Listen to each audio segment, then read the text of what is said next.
Hello everyone, welcome to Easy Ganit. This is Samir Satana. So this is part 2 of Algebra previous year questions where I'll be taking questions of the previous year ZAT paper. All questions from ZAT 2008 to 2021 will be covered in this series guys, right? So let's start with the question number 6. 5 questions have been discussed in the part 1. Here you see that question says the taxis plying in Wasipur have the following fare structure. Rupees 20 for the first 2 kilometer, rupees 5 for every kilometer in excess of 2 kilometer and up to 10 kilometer, and rupees 8 for every kilometer in excess of 10 kilometers. So guys, first understand this pay structure, right? And whenever you're solving a question like this, to understand it, it's better to plot the distance or a number line. So guys, for the first 2 kilometer, right? For the first 2 kilometer, the expenses are fixed. You're supposed to pay 20 rupees, right? Rupees 5 for every kilometer in excess of 2 kilometer and up to 10 kilometer. So guys, from 2 kilometer to 10 kilometer, right? From this distance of 2 kilometer, from this distance of 2 kilometer to 10 kilometer, you're supposed to pay rupees 5 for every kilometer, right? And rupees 8 for every kilometer in excess of 10 kilometers. So after 10 kilometer, you're supposed to pay rupees 8 for every 1 kilometer. Now bullock carts on the other hand charges rupees 2 per kilometer. So the charges of the cart is fixed. You're supposed to pay 2 rupees per kilometer for whatever distance you're traveling. The question says Sardar Khan takes a taxi from Wasipur railway station to his home. On his way, at a distance of 14 kilometers from the railway station, he meets Faisal Khan. And he gets down from the taxi to talk to him. Later, he takes a bullock cart to reach his home. He spends a total of rupees 102 to reach his home from the railway station. How far is his home from the railway station? So, guys, out of total money that he spent is that is 102 rupees. He is spending some amount for taxi and some amount for the cart. Let's see that how much money he has spent for the taxi. You see that clearly it's given that he is traveling total a distance of 14 kilometer for taxi, right? So for this 14 kilometer, you can say that he will be spending 20 rupees here for the first 20 kilometer. Then for the next 8 kilometer, he will be spending rupees 5 per kilometer. That means total amount spent will be 40. And then after 10 kilometer, guys, after 10 kilometer, you can see that, right? He will be spending rupees 8 per kilometer. So he's supposed to go for 14 kilometer. He's already covered 10 kilometer. For the next 4 kilometer, he will be paying 8 rupees per kilometer. So total he'll be spending 32 rupees more. 8 rupees per kilometer. So 4 more kilometer, that is 32. So 2 kilometer here, 10 kilometer here, and 4 kilometer here. 2 kilometer, 8 kilometer, and then finally 4 kilometer. So see that the total amount of money that this person has spent is 92. He is total spending 102 rupees. So after spending 92 rupees on taxi, he will be left with 10 rupees. He will be left with 10 rupees more to spend, right? And because he's spending 2 rupees per kilometer for using the cart, so in 10 rupees, he will be traveling 5 more kilometers.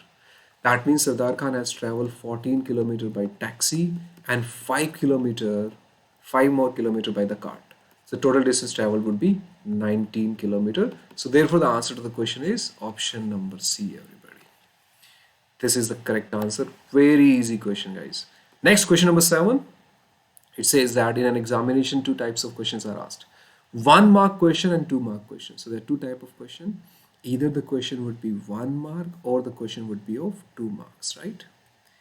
Right. For each wrong answer of 1 mark question, the deduction is 1 by 4 of a mark. And for each wrong answer of 2 mark question, the deduction is 1 by 3 of a mark. So guys, your total score will reduce by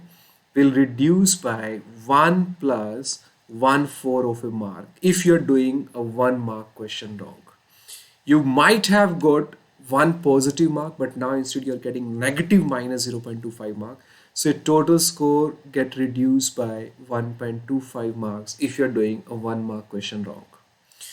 And if you're doing a 2 mark question wrong, then you see that in this case, right? In this case, your marks, you might be getting 2 positive marks, but because now that you have done this wrong, you will be losing 1/3 of a mark. So in total, you will be losing 2.33 marks in total, right? Moreover, half of a mark is deducted for unanswered question. If you are leaving a 1 mark question unanswered, in that case, that means if you are leaving this question unattempted, you'll be losing half marks more. That means you could have got positive 1 mark, but now you're leaving it. There will be a deduction of minus 0.5. So your overall score will get reduced by 1 plus 1 by 2. That means your score will get reduced by 1.5 mark. And in case of 2 mark question, if you're leaving this, right, you again will be losing 1 by 2 more marks. So 2 plus 1 by 2. So you'll be losing 2.5 marks here also, right? Now the question, you see that, right? The question paper has 10 1-mark question and 10 2-mark question. So for the total 10 1-mark question and total 10 2-mark questions, right? So the total you have 20 question. So the total marks you can say would be 1 plus 10 plus 2 into 10. That is equal to 30 mark. So this is the maximum possible marks a person can get if you attempt all the question and if you do all these questions correct. What I'm supposed to find is that in the examination, student got all possible marks between 25 and 30. All possible marks between 25 and 30. And every student had different marks. Now, what would be the rank of a student who scored a total of 27.5 marks? So see that rank 1 will be given to the person who will be getting the maximum marks. So between 25 and 30, what is the maximum possible marks a person can get? The maximum possible mark a person can get would be 30. Right, the rank 2 will be given to the marks who will be getting marks less than 30. Now the highest possible value but less than 30, that is possible, can be obtained by subtracting 1.25 from 30. You see that this would be 28.75 marks, right? Now rank 3 will be given to the person who will be getting less than this, right? Highest possible value but less than this. So that value will be 30 minus 1.5 and that would be 28.5. Rank 4 will be given to the person who will be getting highest possible mark but less than 28.5. This you can see will be obtained by subtracting 2.33 from 30. 30 minus 2 is 28, so this will be 27.67. Rank 5 will be given to the person who will be getting less than 27.67, will be getting less than 20, highest possible marks less than 27.67, and that value will be 30 minus, this is the next highest possible value that you can subtract from 30, and you will be getting 27.5. So you see that a person who will be getting 27.5 marks will be given the rank 5, right? So option A would be the correct answer. Very, very easy question, guys, right? All you have to do is just interpret the statement in the right way. Look at the next question, guys. Hari's family consisted of his younger brother, right? Cherry, younger sister Gauri, and their father and mother. When Cherry was born, the sum of the ages of Harry and his father and mother was 70 years old. The sum of the ages of the 4 family members at the time of Gauri's birth were twice the sum of the age of the Harry's father and the mother at the time of Harry's birth. Very complex statement to interpret it. So what you need to do is you just assume the values, right? Straight away, the easiest information that you can see is this line. The Cherry is 4 years older than Gauri. This is telling us the relationship between the age of Cherry and the Gauri, right? Cherry is 4 years older than Gauri. So see that? So their father, mother, that these are 2 persons. Then the eldest son, as you can see, is Harry. And then it is given that Cherry is 4 years older than Gauri. So let's say Cherry age is C. And Gauri age, you can see, Cherry is 4 years older than Gauri. So Gauri age, you can see, would be C minus 4, right? C minus 4. It's clear?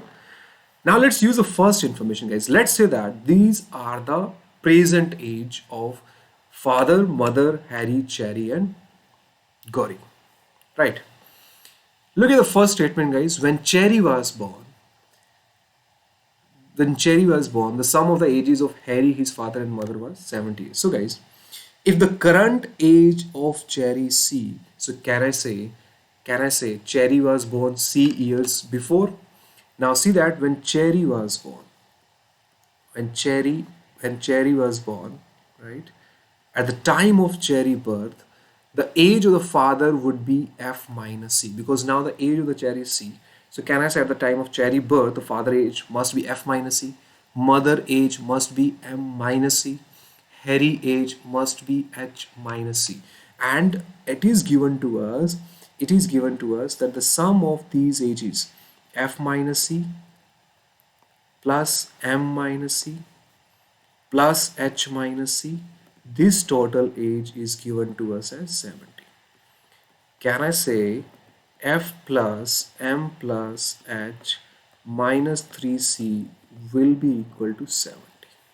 Is it clear? That's the first equation that we have got. Now the sum of ages of the four family member at the time of Gauri's birth. You see that the Gauri age is C minus 4.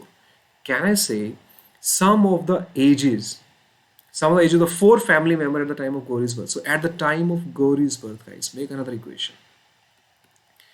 Right, at the time of Gauri's birth, you see that father age would be F minus C minus 4, mother age would be M minus C minus 4, and Harry age would be H minus C minus 4, and Cherry age would be 4 at the time of Gauri's birth, right? C minus 4 would be 4 itself. Now at the time of Gauri's birth, the sum of these ages as it is given is twice the sum of, is 2 times the sum of the ages of the Harry's father and mother at the time of Harry's birth. So guys, the present age of the father is F. At the time of Harry's birth, age of the father would be F minus H. Age of the mother would be M minus H. So this will be 2 times of F minus H plus F minus H, right? Now solve this equation, guys. You see that this would be F minus C plus 4 plus M minus C plus 4 plus H minus C plus 4 is equal to, right? This would be 2 times of F plus M minus 2 times of H. F plus M plus H. F plus M plus H. Plus 4 plus 4 plus 4 plus 4. That is plus 16. Minus 3 times of C is equal to 2 times of F plus M minus 2 times of H. Is it clear?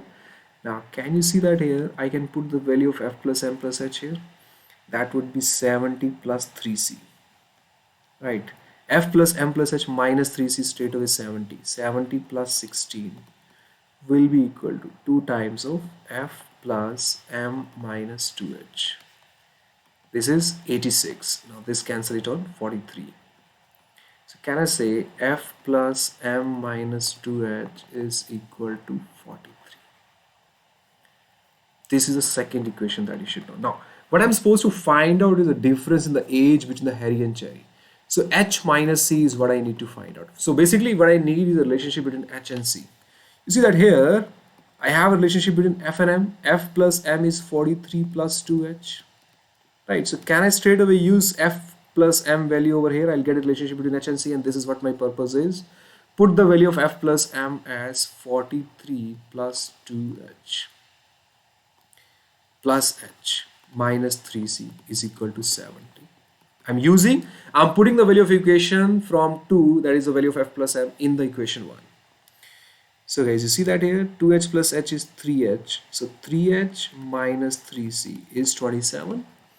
Here the difference between Harry age and Cherry age would be 27 upon 3, that is equal to 9. E would be the correct answer.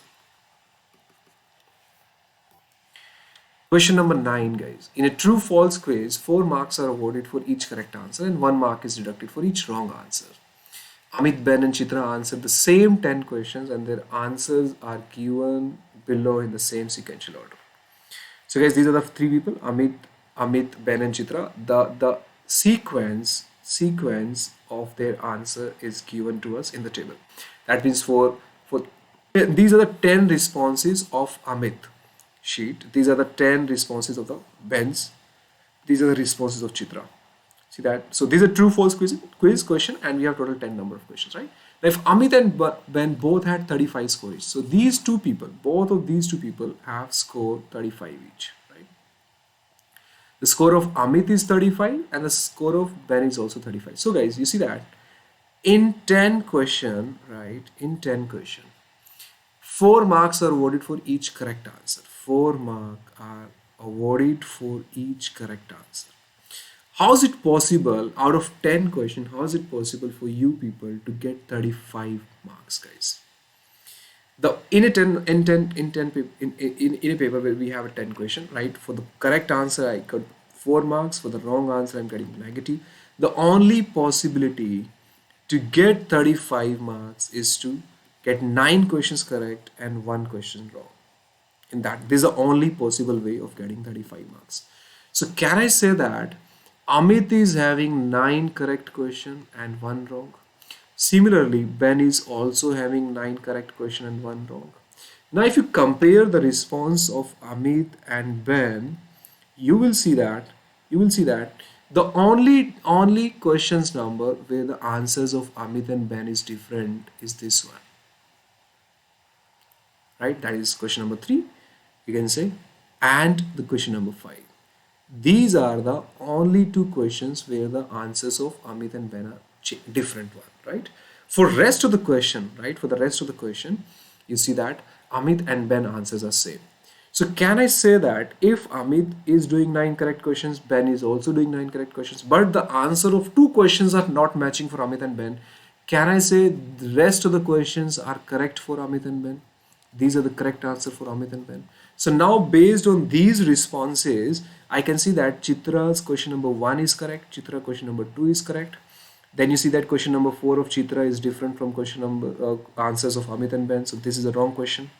This is a wrong answer of Chitra. You see that question number 6 is also wrong. Question number 7 is also wrong. Question number 8 is also wrong. Question number 9 is wrong. Question number 10 is wrong.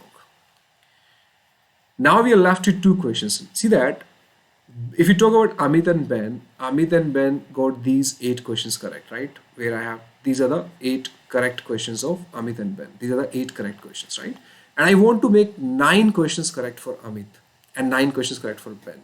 And both of the responses for Amit and Ben are different for these 2 questions. So can I say in these 2 questions, in question number 3 and question number 5, one of the question of Amit is correct and one of the question of Ben is correct. So Amit will be having out of question number 3 and question number 5, one question of Amit is correct and one question of Amit is wrong. So if I'm saying that question number 3 of Amit is correct, then question number 5 will become wrong. And in that case, Ben question number 3 will be wrong and question number 5 will be correct, right? So it can be vice versa also. If I'm saying that question number 3 of, if I'm saying that question number 3 of Amit is wrong, then question number 5 becomes right. In that case for Ben, question number 3 will become right and question number 5 will become wrong. Now if you look at Chitra's responses, the response of Chitra for question number 3 and question number 5 is exactly similar to the response of Ben. So if Ben is doing one correct question out of question number 3 and question number 5, Chitra will also be doing one correct question out of 3 and 5. So can I say for Chitra, the total number of questions correct are 4, right? For Chitra, there are 4 correct questions, right? And 6 wrong questions. Because between question number 3 and question number 5, one question of Chitra is correct, one is wrong. And for the rest of the responses we have checked, these are the correct questions. 3 plus 1 between question number 3 and question number 5. So 4 questions of Chitra are correct and 6 are wrong. So score of Chitra would be 16 minus 6. That means it is equal to 10. So in both cases, right, whether you take question number 3 correct or question number 5 correct or question number 3 wrong, question number 5 correct, in both cases Chitra response, right, Chitra's total number of questions will remain same, and in that case it will be equal to 10. Option A would be the correct answer of the question. This was question number 9. Question number 10. Guys, this is a graphical based question. I'll do this in the next video. The next video that I'll be uploading, I'll cover the question number 10 there. Now let's look at the question number 11 here, guys. A man is laying stone from start to end along the 2 sides of a 200-meter walkway. The stone are to be laid 5 meters apart from each other. When he begins, all the stones are present at the start of the walkway. Right. So guys, see that the complete length of the walkway is 200 meter, and the two sides of a 200-meter walkway, right? The two sides of a 200-meter walkway. So this is the total part, 200 meter here, and we have a 200-meter walk here, right? Walkway here, right?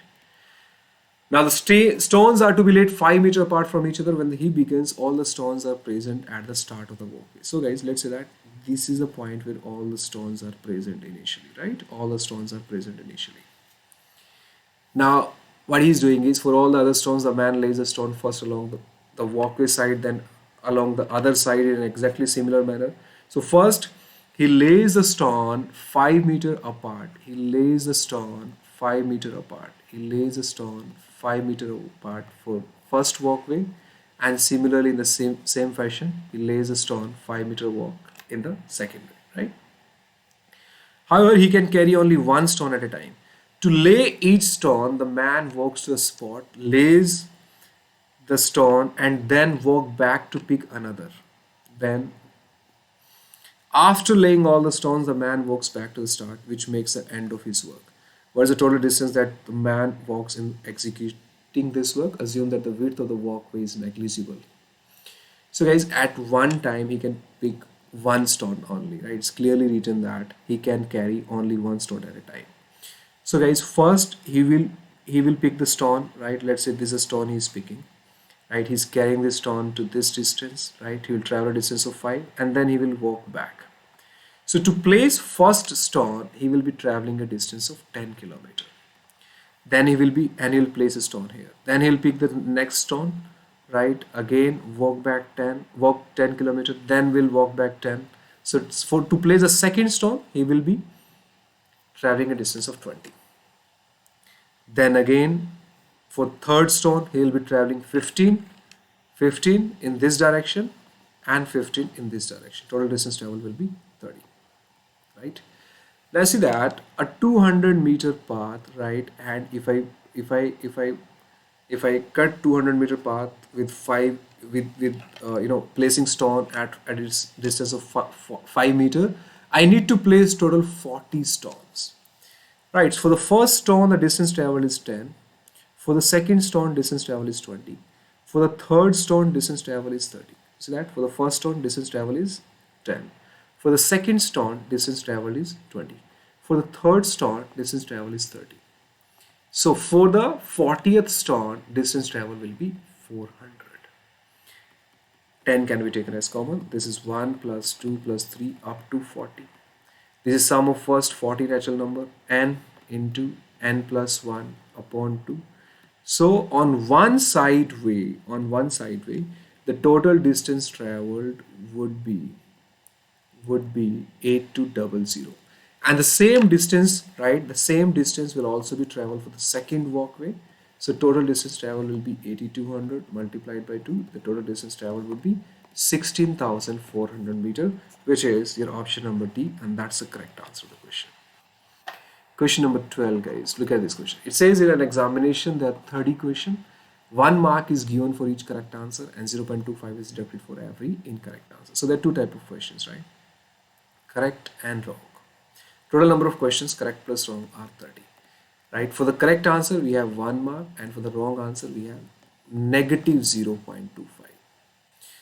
Ankur attempted all the question and scored 13.75. How many incorrect answer did he have?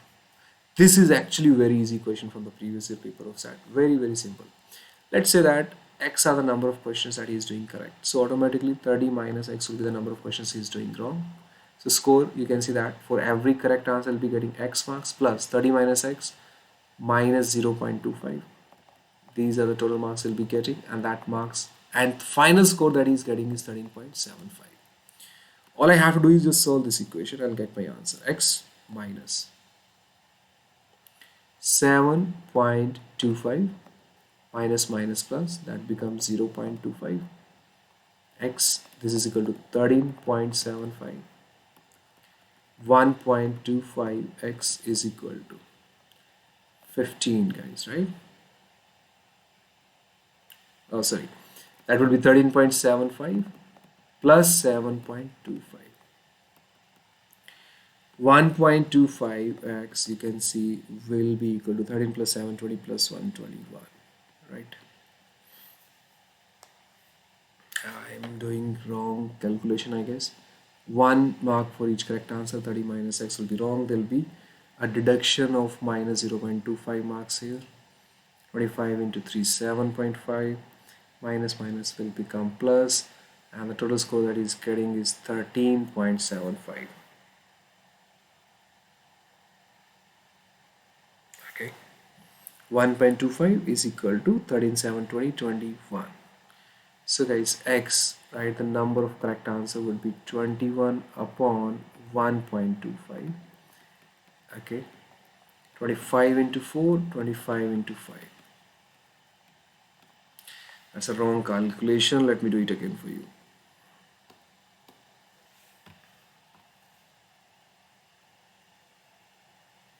Let's do the question again, guys. Examination, there are 30 questions, 1 mark is given for each correct answer and 0.25. So very easy question. I don't know why I'm doing the mistake in this, right? So guys, total number of questions are 30. C plus correct questions plus wrong questions, right? Okay.